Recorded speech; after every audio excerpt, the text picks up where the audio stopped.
नमो नमः प्यारे बच्चों, मैं हूँ आपकी संस्कृत शिक्षिका रोली मिश्रा और आज मैं एक क्वेश्चन पेपर हल करने वाली हूँ जो है 7th क्लास संस्कृत का और PT1 का है। और जैसा कि आप देख रहे हैं कि ये क्वेश्चन पेपर केंद्रीय विद्यालय का है, लिखा हुआ है, लेकिन NCERT के जितने भी बच्चे हैं, चाहे किसी भी विद्यालय में पढ़ रहे हों, उनके लिए ये बहुत ही ज़्यादा हेल्पफुल है 7th क्लास के बच्चों के लिए। तो देखिए इसमें क्या क्या लिखा हुआ है और इस पेपर को आप देखने के बाद जो बच्चे पेपर में गलतियाँ कर देते हैं, वो क्वेश्चन नहीं समझ पाते हैं कि उनको किस तरह से हल करना है, वो बेहद आसान हो जाएगा। तो देखिए प्रथमा अवधि की परीक्षा है, ये PT1 है।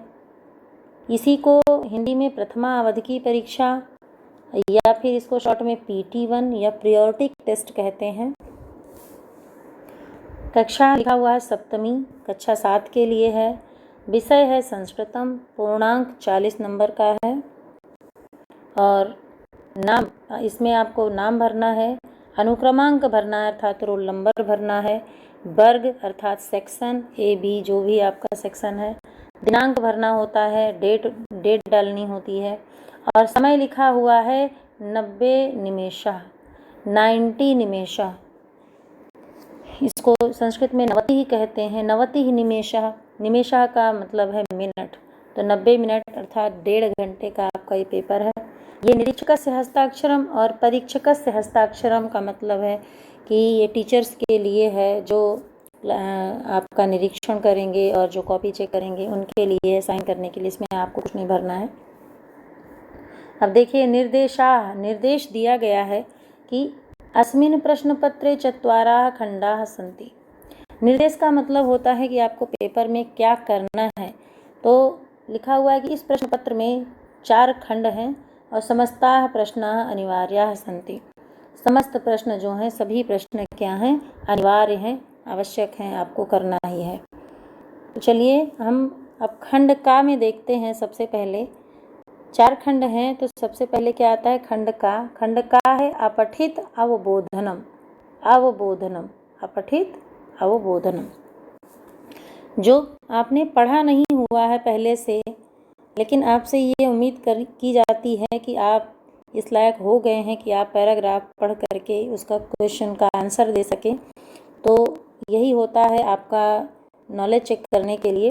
तो देखिए सबसे पहले प्रश्न 1 में है अधोलिखितम अर्थात नीचे लिखे हुए। अधा का मतलब होता है नीचे, अधा लिखितम का मतलब है कि नीचे लिखे हुए अनुच्छेदम, अनुच्छेद अर्थात ये पैराग्राफ, अनुच्छेद को पठित्वा पढ़ करके एतद आधारित, इसके आधार पर प्रश्नानाम उत्तराणि, प्रश्नों के उत्तर यथा निर्देशम, जैसा निर्देश दिया गया है, लिखो। और यह है 5 नंबर का। तो हम देखते हैं पहले इस पैराग्राफ का अर्थ, ताकि आपको क्वेश्चन बढ़िया से समझ में आ जाए। तो देखिए नगरस्य पूर्व भागे एकम उद्यानम अस्ति। नगर के पूर्व भाग में एक उद्यान है। उद्याने अर्थात बगीचे में विविधा मतलब बहुत सारे प्रकार के, वृक्षा पेड़, पादपाः अर्थात पौधे, लताः च और लताएं, सन्ति हैं। वृक्षाः मधुराणि फलानि यच्छन्ति। वृक्ष क्या है, पेड़ क्या है, मधुर फल देते हैं। इमे आम्र वृक्षाः सन्ति। ये आम के पेड़ हैं, आम के वृक्ष हैं। तो आम्र वृक्षे देखिए, अगर इसको देखें आम्र वृक्षे या उद्याने, ये सभी क्या हैं, सप्तमी विभक्ति एक वचन के हैं। तो इसका अर्थ हो जाता है आम के पेड़ पर या आम में, आम के पेड़ में, ऐसा अर्थ होता है। यहाँ भी उद्यान में ऐसा अर्थ होगा। जहाँ भी इस तरह के शब्द दिखें, आपको उसके साथ में पर जोड़ना है। तो आम्र वृक्षे, आम के पेड़ पर, पिकः तिष्ठति, कोयल बैठती है, बैठती है भी इसका अर्थ होता है और बैठी है ऐसा भी, क्योंकि ये वर्तमान काल की क्रिया है। तो पिकः मधुरम गायति, कोयल जो है वो मधुर गा रही है। फिर पादपेषु, ये है पादपेषु, लतासु च, पादपेषु अर्थात छोटे जो पौधे होते हैं, और लताओं में पुष्पाणि विकसन्ति, फूल विकसित हो रहे हैं। पुष्पाणि बहुवचन है, बहुत सारे फूल विकसित हो रहे हैं। पुष्पेषु जो फूल हैं, ये भी सप्तमी विभक्ति बहुवचन है, अर्थात फूलों में, बहुत सारे फूलों में। सुगंधी भवति, फूल सुगंध होता है, सुगंध होती है। अतः पुष्पेषु भ्रमराः तिष्ठन्ति, इसलिए फूलों में या फूलों पर भंवरे बैठते हैं या बैठ रहे हैं। अब देखिए पुष्पाणाम रसम पिबन्ति, और फूलों के क्या है, रस पी रहे हैं। मधुरेण स्वरेण चा गुंजन्ति, चा का अर्थ है और मधुर स्वर में गुंजन कर रहे हैं, बोल रहे हैं या गुनगुना रहे हैं। अब देखिए इस पैराग्राफ को पढ़ करके जो क्वेश्चन दिए हुए हैं उनको आपको सॉल्व करना है। तो कैसे सॉल्व करना है, चलिए देखते हैं। सबसे पहले थोड़ा सा पैराग्राफ आपको दिखना चाहिए। तो देखिए क्वेश्चन क्या है, एक पदेन उत्तरत, एक पद का अर्थ होता है शब्द, तो एक शब्द के द्वारा आपको उत्तर देना है। हिंदी में भी लिखा एक पद में उत्तर दीजिए, अर्थात एक शब्द में उत्तर दीजिए। Answer in one word, one word में आंसर दीजिए। तो सबसे पहला प्रश्न है, पुष्पेषु भ्रमराः तिष्ठन्ति। एक वाक्य दिया हुआ है, पुष्पेषु भ्रमराः तिष्ठन्ति, इसका मतलब है फूलों पर भंवरे बैठ रहे हैं। अब इस सेंटेंस के बारे में पूछा जा रहा है कि अत्र क्रियापदम किम, यहाँ क्रियापद क्या है। अत्र का मतलब होता है यहाँ, यहाँ कहाँ, इस वाक्य में। तो क्रियापदम किम, क्रियापद क्या है।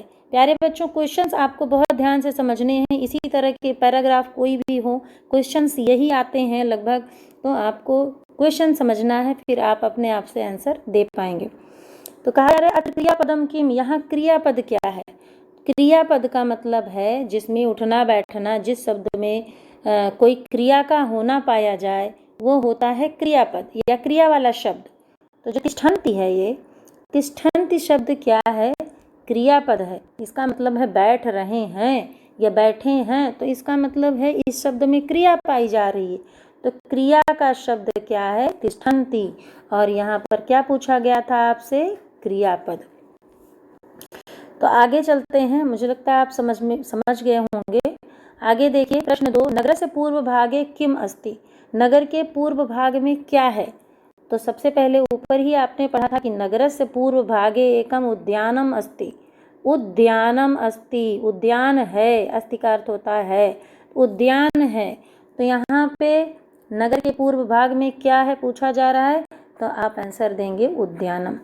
मैंने पूरा पेपर लगभग सॉल्व कर दिया है ताकि आप अच्छे से इसको समझ पाएं। तो उद्यानम हो गया, एक शब्द में आपको आंसर देना है, पूरा वाक्य नहीं लिखना है। अब देखिए सुगंधि केषु भवति, सुगंध किसमें होती है, केषु का मतलब होता है किसमें। तो यहाँ आपने देखा था कि पुष्पेषु सुगंधि भवति, पुष्पेषु सुगंधि भवति, फूलों में सुगंध होती है। तो आपको क्या करना है, आंसर पुष्पेषु लिखना है सिर्फ। सुगंध कहाँ होती है, पुष्पेषु या फूलों में। अब देखिए पिकः कुत्र तिष्ठति, पिक जो है, कोयल जो है, वो कहाँ बैठती है। तो यहाँ पे आपने देखा था कि आम वृक्षे पिकः तिष्ठति, आम के पौधे, आम के पेड़ पर कोयल बैठी है या बैठती है। तो यहाँ पे क्या है, आम्र वृक्ष, आंसर हो गया आपका आम के पेड़ पर। इसे देखिए पुष्पेषु के तिष्ठन्ति, अब फूलों पर कौन बैठता है या फूलों पर कौन बैठ रहे हैं, तो आपका आंसर क्या हो जाएगा। यहाँ पे देखिए लिखा हुआ था पुष्पेषु भ्रमराः तिष्ठन्ति, फूलों पर भंवरे बैठ रहे हैं। तो यहाँ पे आंसर क्या हो जाएगा, फूलों पर कौन बैठ रहे हैं, और आंसर हो जाएगा भ्रमराः, भंवरे बैठ रहे हैं, यहाँ पर इसका आंसर हो जाएगा। तो आप उम्मीद करती हूँ कि इस पैराग्राफ को अच्छे से आप समझ गए होंगे। चलिए आगे चलते हैं। अब खंड खा में आता है रचनात्मक कार्य। रचनात्मक कार्य आपको ये कुछ पिक्चर्स दी हुई हैं और इनमें क्या है, ये अकेला है किसान, ये इसमें दो हैं और इसमें बहुत सारे हैं, मतलब दो से ज़्यादा अगर हो गए तो ये बहुवचन, ये एक वचन, ये बहुवचन, सॉरी ये द्विवचन और ये बहुवचन। अब देखिए इसको, क्योंकि ये सारे पुल्लिंग हैं, पुल्लिंग में कहने के लिए इसको कहते हैं एसह, इसको कहते हैं एतो, इसको कहते हैं एते। मतलब यह किसान कहना है तो हम कहेंगे एषः कृषकः। हम कृषकः एक वचन है अर्थात एक किसान के लिए है, और एषः भी किसी एक के लिए है, कहना है यह, और वो पुल्लिंग हो तो हम कहेंगे, तो यहाँ से हमने ले लिया एषः, यहाँ से ले लिया कृषकः। एषः कृषकः, ये किसान जो है एषः कृषकः क्या कर रहा है, क्षेत्रम कर्षति, खेत को कहते हैं क्षेत्रम, खेत की जुताई कर रहा है ये, तो हम कहेंगे ये क्षेत्रम यहाँ से ले लिया और ये ले लिया कर्षति। तो आपका एक सेंटेंस बन गया कि एषः कृषकः क्षेत्रम कर्षति, खेत जोत रहा है। ये जो क्षेत्रम है, क्षेत्रम कर्षति, ये सभी एक वचन की क्रिया है, इसलिए इनके साथ नहीं लग सकती हैं, इनके साथ नहीं लग सकती हैं। एक किसान है, खेत की जुताई कर रहा है और ये एक वचन की क्रिया है। अगर बहुत सारे किसान जोत रहे होते तो हम कहते कर्षन्ति, लेकिन क्या है, ये कर्षति है, अर्थात एक वचन की क्रिया है, तो हम क्या कहेंगे, एषः कृषकः क्षेत्रम कर्षति। अब एक यह किसान, इसका अर्थ होता है यह किसान खेत जोत रहा है। अब आगे चलते हैं, दूसरा जो दो किसान है, दो किसान कर क्या रहे हैं, दो किसान के लिए हम क्या, दो नहीं कहना है, एतो कहना है, ये दोनों कहना है। यहाँ पे एतो शब्द ही दिया हुआ है तो हम ले लेंगे एतो, ये दोनों, एतो का अर्थ हो गया ये दोनों, ये जो दोनों हैं। फिर दो किसान हैं तो लिखेंगे कृषकौ, यहाँ से हमने कृषकौ ले लिया। एतो कृषकौ खनन कार्यम कुरुतः, ये खनन कार्यम, खुदाई का काम कर रहे हैं तो इसको कहते हैं खनन कार्यम। और कुरुतः, करोति नहीं बनेगा क्योंकि दो लोग हैं तो द्विवचन की क्रिया बनेगी। करोति एक वचन होता है, कुरुतः द्विवचन होता है, दो लोग हैं इसलिए क्या हो जाएगा, कुरुतः। तो एतौ कृषकौ खनन कार्यम कुरुतः, ऐसा बना, ये दोनों किसान खनन कार्यम अर्थात खुदाई का काम कर रहे हैं। अब इधर देखिए, एते, ये बहुत सारे हैं, हमको कहना है ये सब, तो हम कहेंगे एते, हमने यहाँ से ले लिया एते। अब एते, क्योंकि ये बहुत सारे किसान हैं, दो से ज़्यादा हैं तो बहुवचन में जाएगा, तो यहाँ पे होगा कृषका। ध्यान से देखिए बच्चों, यहाँ पे कृषकः है, यहाँ पे क्या है, यहाँ पे कृषकः और यहाँ पे कृषकाः है। ये बहुवचन की क्रिया है, यहाँ पे क्या होता है, बहुवचन की क्रिया है ये, क्योंकि थोड़ा सा ही अंतर है, इसमें आ की मात्रा नहीं होती, इसमें आ की मात्रा होती है। तो एते कृषकाः, ये सभी किसान क्या कर रहे हैं, धान्यम रोपयन्ति, हमने यहाँ से एते लिया बहुवचन का ये सब, और कृषकाः लिया, और यहाँ से ले लिया धान्यम, यहाँ पे है धान्यम, और रोपयन्ति, देखिए यहाँ पे रोपयति नहीं हुआ, यहाँ पे क्या हो गया, रोपयन्ति, क्योंकि बहुवचन की क्रिया लगानी है क्योंकि किसान बहुत सारे हैं, तो ये हो गई रोपयन्ति। एक वचन कोई एक किसान लगा रहा होता तो रोपयति, दो लगा रहे होते तो रोपयतः, और यहाँ पे क्या हो गया, रोपयन्ति। अब देखिए, एते कृषकाः धान्यम रोपयन्ति, ये सभी किसान धान की रोपाई कर रहे हैं, धान लगा रहे हैं, ऐसा इसका अर्थ होता है।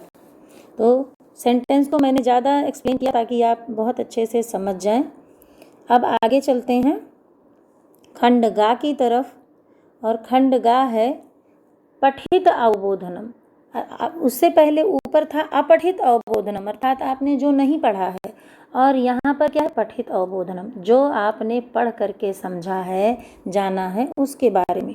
तो प्रश्न 3, अधोलिखितम पद्यांशम पठित्वा, ये पद्यांश है अर्थात श्लोक है, कविता है, इसलिए इसको क्या कह रहे हैं, पद्यांशम, पद्यों के अंश हैं, जो आपका सुभाषितान चैप्टर है उसमें से लिया गया है, इसलिए कहा गया कि नीचे लिखे पद्यांशम, पद्यांश को पठित्वा पढ़ करके, एतद आधारित, इसके आधार पर, प्रश्नानाम उत्तराणि, प्रश्नों के उत्तर, यथा निर्देशम लिखत, जैसा निर्देश दिया गया है, जैसा आपको कहा गया है वैसा आप लिखिए। ये है 5 नंबर का। अब पहले पढ़ लेते हैं। पृथिव्यां त्रीणि रत्नानि जलमन्नं सुभाषितं मूढ़ै पाषाणखण्डेषु रत्न संज्ञा विधीयते। इसका अर्थ है, शॉर्ट में बता रही हूँ मैं ताकि आप क्वेश्चन अच्छे से समझ पाएं। पृथ्वी पर 3 रत्न हैं, जल, अन्न और सुभाषित। लेकिन क्या होता है, मूर्खों के द्वारा पाषाण के टुकड़ों को, पाषाण के खंडों को रत्न की संज्ञा दी जाती है। अब इसी तरह है, सत्येन धार्यते पृथ्वी सत्येन तपते रविः सत्येन वाति वायुश्च सर्वं सत्ये प्रतिष्ठितम्। अब देखिए इसका अर्थ, सत्य के द्वारा धरती जो है, पृथ्वी जो है धारण करती है और सत्य के द्वारा ही सूर्य तपता है, सत्य के द्वारा ही वायु बहती है और सब कुछ सत्य में ही प्रतिष्ठित है। तो अब देखिए इसका क्वेश्चन क्या कह रहा है कि एक पदेन उत्तरत, एक पद में आपको क्वेश्चन का आंसर देना है, जो भी क्वेश्चन आपको यहाँ पर दिया जाएगा। तो यहाँ पे प्रश्न का है, पृथिव्याम कति रत्नानि, पृथ्वी पर कितने रत्न हैं, ये आपको बताना है। तो अभी आपने जब सूक्ति में पढ़ा कि पृथिव्याम त्रीणि रत्नानि, त्रीणि रत्नानि, तो यहाँ पे क्या हो गया, इसका अर्थ है पृथ्वी पर कितने रत्न हैं, आंसर हो गया त्रीणि, क्योंकि एक शब्द ही जो मेन आंसर है वही आपको लिखना है। 3 रत्न हैं, ऐसा इसका अर्थ होता है। मूढ़ै किम रत्न संज्ञा विधीयते, मूर्ख लोग या मूर्खों के द्वारा किसको रत्न की संज्ञा दी जाती है। तो यहाँ पे लिखा था कि मूढ़ै पाषाण खंडेषु, पाषाण खंडों में ही मूर्ख लोग क्या है, रत्न की संज्ञा देते हैं या उसको रत्न कहते हैं। तो यहाँ पे क्या हो गया, पाषाण खंडेषु, पाषाण के टुकड़े, पत्थर के टुकड़े, ये अर्थ इसका होता है। तो अगला देखिए, पृथ्वी केन धारिते, पृथ्वी किसके द्वारा धारण करती है। तो अभी आपने पढ़ा था सत्येन धारिते पृथ्वी, यहाँ पे हो जाएगा सत्येन, सत्य के द्वारा पृथ्वी धारण करती है। अगला देखो फिर क्या है, प्रश्न घास सबसे ज़्यादा जरूरी है, आपको अच्छे से समझना है। एक वाक्य दिया हुआ है, सत्येन तपते रवि, ये एक वाक्य है, सत्येन तपते रवि।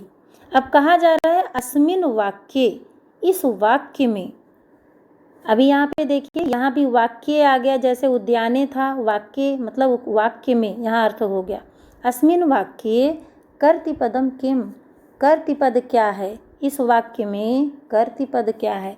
और प्यारे बच्चों, कर्तिपद वह होता है, कर्तिपद अथवा कर्ता, कर्ता का मतलब है करने वाला, क्रिया को करने वाला। तो देखिए यहाँ पे जो वाक्य है, सत्य के द्वारा सूर्य तपता है, तो जो तपने की क्रिया है वो कौन करता है, सूर्य। तो यहाँ पर आंसर क्या हो गया हमारा, रवि। पूछा जा रहा है आपसे करने वाला कौन है, कर्तपद कौन है, कर्तपद शब्द कर्ता कौन है। तो यहाँ पे क्या हो गया, सूर्य, सूर्य तपता है, सत्य तपते रवि, रवि जो है वो सत्य के द्वारा तपता है, सूर्य सत्य के द्वारा तपता है, इसलिए जो इसका अर्थ होगा वो क्या है, जो आंसर होगा वो है रवि ही। आपको आंसर क्या हो जाएगा इसमें, रवि। अब देखिए केन वाति वायु, केन वाति वायु, किसके द्वारा वायु बहती है। तो आपने पहले ही पढ़ा कि सत्येन वाति वायु, तो यहाँ पे सत्येन हो जाएगा, इस तो सिंपल ही है। अब आगे चलते हैं, प्रश्न नंबर 4 है, जिसमें आपको रिक्त स्थान दिया हुआ है। पहले प्रश्न पढ़ते हैं, मंजूषाता पदानि चित्वा रिक्त स्थानानि पूरयत। मंजूषाता ये होता है मंजूषाता, कोष्ठक या लाइन होता है मंजूषाता। तो कोष्ठक में से पदानि शब्दों को चित्वा चुन करके रिक्त स्थान की पूर्ति करना है, ये भी है 5 नंबर का। अब इसमें देखिए षड है, 63 है, 1 63 2 द्वादश अष्टाविंशति, इसी को यहाँ पे भरना है। भर मैंने पहले से दिया है, लेकिन पहले इसको आपको समझना है। ऋतवा भवंती का नंबर में लिखा है ऋतुएं होती हैं। ऋतुएं क्या हैं, जो मौसम आते हैं साल भर में हमारे, तो ऋतुएं होती हैं। कहा जा रहा है कितने ऋतुएं होती हैं, तो ऋतुएं कितनी होती हैं, षड, 6 ऋतुएं होती हैं। और यहाँ से हमने षड वाला ले लिया, इसको षड भर दिया। अब खा में मासा, मासा मतलब महीने, एक मास एक महीना होता तो मासह लिखते, और यहाँ पे क्या है, मासाह, बहुत सारे महीने अर्थात कई महीने। तो महीने भवंती होते हैं। महीने कितने होते हैं एक साल में? द्वादश। द्वादश अर्थात 12। द्वादश संस्कृत में, हिंदी में कहते हैं 12। तो महीने होते हैं द्वादश, इसलिए हमने यहाँ पे क्या भर दिया? द्वादश। 12 महीने होते हैं, महीने 12 होते हैं, इसका ये अर्थ होता है। अब देखिए, एकस्मिन मासे अर्थात किसी एक महीने में, त्रिंशत, यहाँ भी मासे लिखा हुआ है, इसका मतलब है महीने में। तो एकस्मिन मासे किसी एक महीने में कितने, यहाँ पे खाली था, त्रिंशत अथवा 31 दिवसा भवन्ति, 30 अथवा 31 दिन होते हैं। किसी एक महीने में या तो 30 दिन होते हैं अथवा 31 दिन होते हैं। 31 का मतलब 31, त्रिंशत मतलब 30। हमें लगता है आपको ये अच्छे से समझ में आ गया होगा। अब घ नंबर में देखिए, फरवरी मासे सामान्यतः, फरवरी महीने में सामान्यतः अर्थात आमतौर पर कितने दिन होते हैं? अष्टाविंशति दिनानि भवन्ति।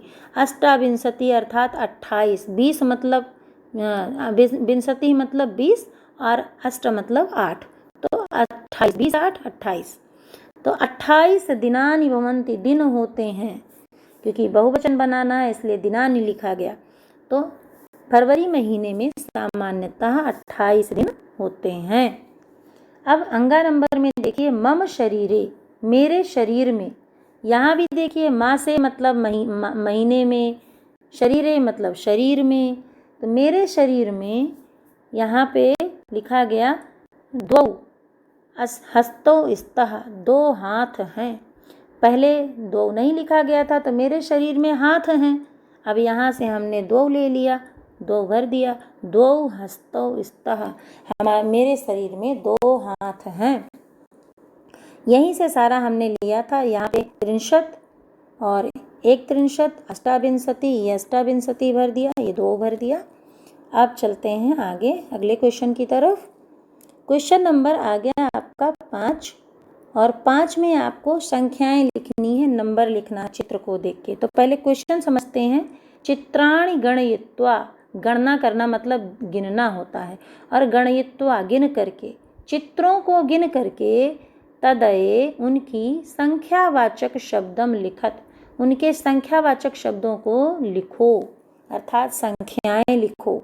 यह 4 नंबर का आपका। तो चलिए, अगर हम इसको गिने तो ये है 18।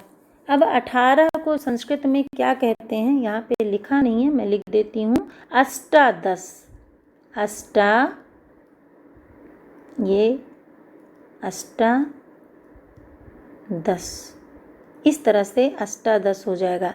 ये षटकोण वाला सा है, षटकोण वाला सा, आप समझ जाइए थोड़ा सा इसमें, अष्टादश। अब अगर हम इसकी बात करें तो ये है 21, और 21 को कहते हैं एक विंशति, एक विंशति।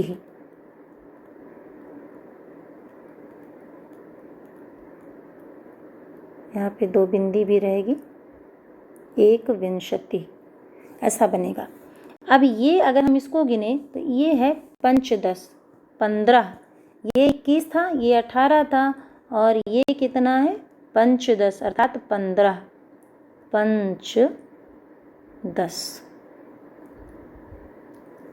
इस तरह से लिखते हैं इसको, पंचदश। और ये है 36, 36 है ये, 36।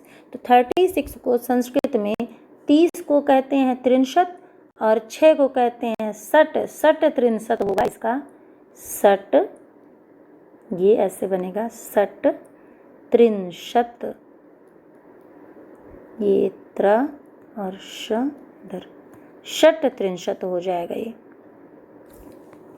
तो इस तरह से ये अष्टादश, ये एक विंशति अर्थात 21, ये पंचदश 15, और ये षट त्रिंशत 36 आपको ऐसे नीचे लिख देना है। अब चलते हैं अगले प्रश्न की तरफ। प्रश्न नंबर 6 यहाँ पे है आपका, लिखा हुआ है, मंजूषातः क्रियापदम चित्वा वाक्यानि पूरयत। क्रियापद मंजूषातः, ये मंजूषातः है, कोष्ठक से क्रियापद को चुन करके वाक्यानि पूरयत, वाक्य को पूरा करो। तो देखिए प्रतिवसति इसमें मतलब रहता था, वदिष्यामि मतलब बोलूँगा, उड्डीयते मतलब उड़ रहा था। तो अभी देखिए ये 3 क्रियाएं हो गई, 3 क्रियाओं को इन तीनों सेंटेंस में भरना था। भर मैंने दिया है लेकिन आपको इसको अच्छे से समझना है। हंसाभ्याम सह कूर्मो अपि, हंसों के साथ, सह का अर्थ होता है साथ, कूर्मो अपि कछुआ भी, उड्डीयते उड़ रहा था, तो या उड़ता है। तो अभी यहाँ पे कछुआ भी उड्डीयते, कछुआ हंसों के साथ कछुआ उड़ रहा था, इसलिए यहाँ पे क्या भर दिया, उड्डीयते, यही उड्डीयते यहाँ पे भर दिया। अब खा नंबर में अहम किंचिदपि न, मैं कुछ भी नहीं। अब क्या इसका यहाँ पे क्या क्रिया होगी, वदिष्यामि बोलूँगा, मैं कुछ भी नहीं बोलूँगा, ऐसा कछुआ बोलता है। तो ये जो वदिष्यामि है वो हमने यहाँ भर दिया। अब देखिए एकः कूर्मः अपि तत्रैव, एक कछुआ भी वहीं पर, तत्रैव का अर्थ होता है वहीं पर, तो वहीं पर क्या करता था, रहता था। तो रहता था के लिए क्या हमने भर दिया, प्रतिवसति स्म। अब आगे आता है खंडघा। खंडघा में है अनुप्रयुक्त व्याकरण, अर्थात आपके चैप्टर में जो व्याकरण प्रयुक्त हुए हैं, जो आपको जानना चाहिए उसको उससे रिलेटेड ये क्वेश्चंस हैं। तो देखिए लिखा हुआ है अधोलिखित पदेषु, पदेषु मतलब शब्दों में, अधोलिखित नीचे लिखे हुए शब्दों में धातवः के संति, धातुएं क्या हैं, धातुएं कौन सी धातुएं हैं यही बताना है। धातु का मतलब होता है क्रियाएं, लेकिन प्यारे बच्चों यहाँ देखना है कि जो धातु शब्द बनते हैं, जैसे करोति, पश्य, भवेत, तिष्ठति, ये जो शब्द हैं इनमें एक मूल शब्द होता है जिसको कहते हैं मूल धातु। तो मूल धातु ही आपको यहाँ पर लिखना है जिसके आधार पर ये बना हुआ है। देखिए यहाँ पर पदम लिखा है, पदम मतलब शब्द, और ये है धातु। तो ये तो शब्द हैं और इनकी धातु क्या है, मूल धातु क्या है, वही आपको लिखना है। अब करोति जो शब्द है वो आपको देखना है कि जो करोति शब्द है ये इसके बहुत सारे रूप चलते हैं टाइम के हिसाब से। करोति कुरुतः कुर्वन्ति, करोसि कुरुथः कुरुथ, इस तरह से बहुत सारे रूप चलते हैं, लेकिन एक मूल धातु है वो है क्री, जिसके आधार पे ये सभी शब्द बना हुआ है, जिस पर करोति बना हुआ है, और यही आपसे पूछा जा रहा है। तो यहाँ पे क्या है, क्री धातु।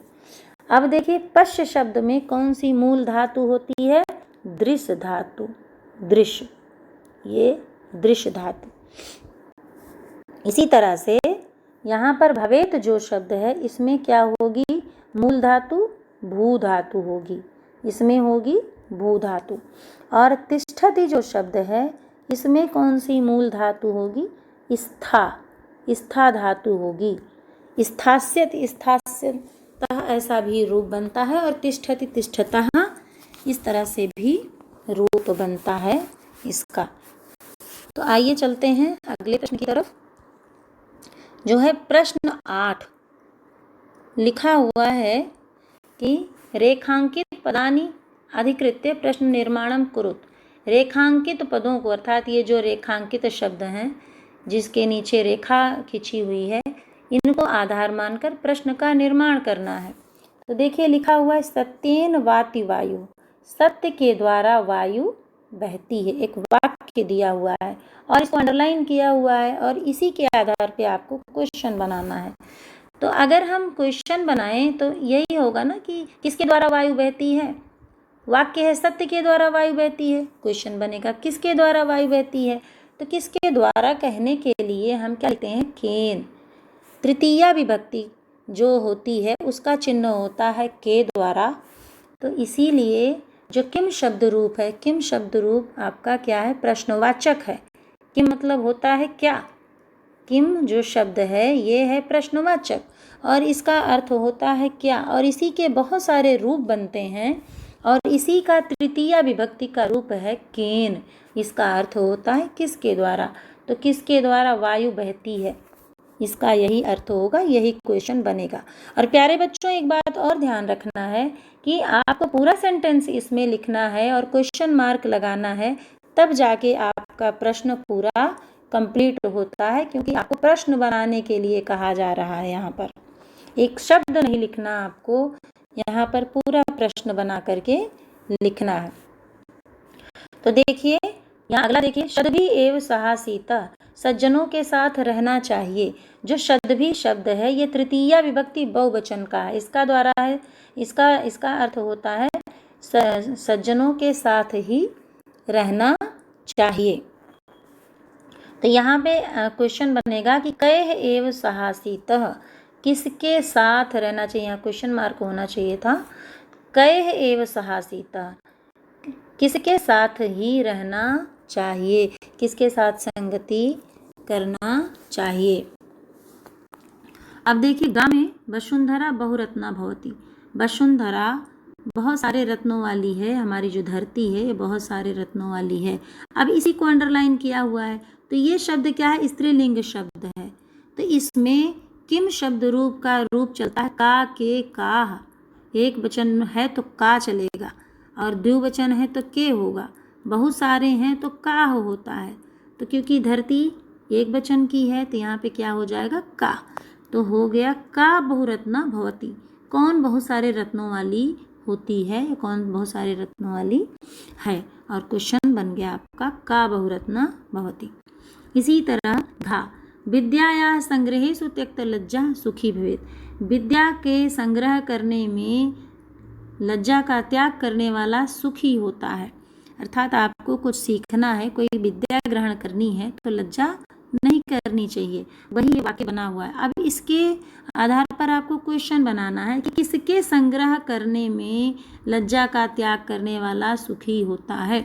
तो विद्याया की जगह कस्या हो जाएगा, क्योंकि ये षष्ठी विभक्ति एक वचन है। यहाँ भी आपका किम शब्द रूप का स्त्रीलिंग का कस्या संग्रहेषु त्यक्त लज्जा सुखी भवेत्, इस तरह से बन जाएगा। विद्या की जगह हो जाएगा कस्या, और पूरा वाक्य इस तरह बनेगा।